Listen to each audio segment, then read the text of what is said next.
इसके दुष्परिणाम तो आएंगे ही आएंगे। हर वक्त हर तबका को लोगों को कष्ट उठाना पड़ेगा। तेल भी आता है, गैस भी आता है। कल आंधी तूफान आया था जिसकी वजह से हाँ गेहूं का फसल ठीक।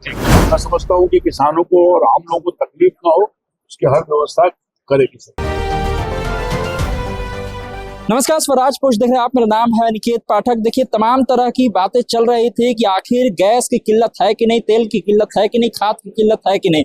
पिछले दिनों आपने देखा होगा गैस की किल्लत से कैसे पूरा भारत जो है वो परेशान था। जो इजराइल और ईरान के बीच युद्ध चल रहा था उसका असर भारत में भी देखने के लिए मिला था। बिहार के लोग भी परेशान थे, लेकिन सरकार और सरकारी अधिकारियों के द्वारा लगातार ये दावा किया जा रहा था कि कहीं पर कोई गैस की किल्लत नहीं है, ना ही तेल की किल्लत है, ना ही खाद की किल्लत है। वहीं अब बिहार सरकार के जो मंत्री हैं, कृषि मंत्री रामकृपाल यादव, वो खुद ही इस बात को स्वीकार कर रहे हैं कि जो युद्ध चल रहा है इजराइल और ईरान के बीच में, उसका असर कहीं ना कहीं देखने के लिए मिला है और इसका थोड़ा बहुत असर होगा भी। वो खुद इस बात को स्वीकार कर रहे हैं। हालांकि कोई भी सरकार की तरफ से पहले ये नहीं कहा जा रहा था, ना ही अधिकारी कह रहे थे कि कहीं कोई किल्लत है, लेकिन अब खुद बिहार सरकार के जो मंत्री हैं वो खुद इस बात को स्वीकार कर रहे हैं कि थोड़ी बहुत परेशानी जो है वो युद्ध के वजह से देखने के लिए मिलेगी। उसका प्रभाव जो है वो देखने के लिए मिलेगा, चाहे वो खाद की समस्या हो, चाहे वो तेल की समस्या हो, चाहे वो गैस की समस्या हो, क्योंकि वो जहां से आते हैं उस रास्ते को ब्लॉक किया गया है, तो उसका असर दिख सकता है। ऐसी बात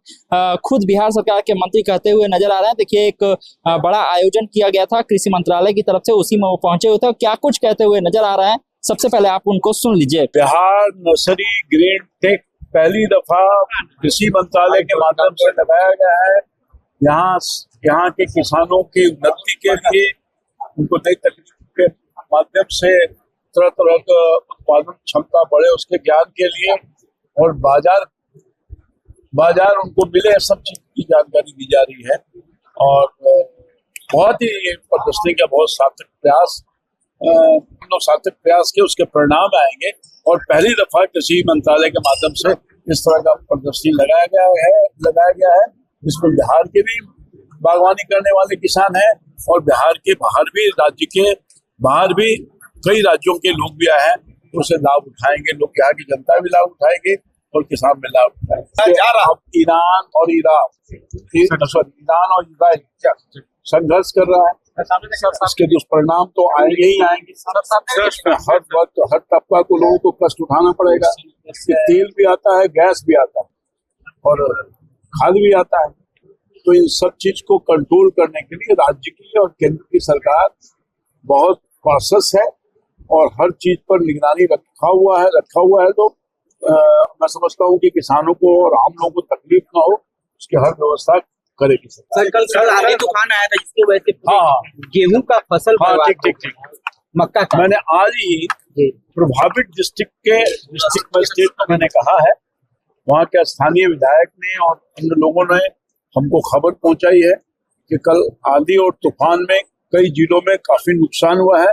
मैंने डिस्ट्रिक्ट मजिस्ट्रेट को कहा है कि इमीडिएट आप क्षति कितनी हुई है, कितना परसेंट हुआ है, रिपोर्ट दीजिए, ताकि आपके रिपोर्ट के आधार पर किसानों को मुआवजा हम तुरंत उपलब्ध करा सकें। तो सुना आपने कैसे खुद जो है बिहार सरकार के मंत्री ने इस बात को माना है कि जो विश्व में युद्ध चल रहा है, ईरान और इजराइल के बीच में जो युद्ध चल रहा है, उसका असर कहीं ना कहीं पूरे भारत पर और साथ ही साथ बिहार में भी देखने के लिए मिलेगा। चाहे वो तेल की समस्या हो, चाहे वो गैस की समस्या हो, या फिर आने वाले दिनों में खाद की समस्या हो। इस तरह की बात वो करते हुए नजर आ रहे हैं। हमने आपको सुनाया है। तमाम सारे अपडेट के लिए आप इस तरह स्वराज पोस्ट से जुड़े रहिए। यूट्यूब पर देख रहे हमारे चैनल को सब्सक्राइब कर लीजिए, फेसबुक को लाइक कर लीजिए। धन्यवाद, नमस्कार।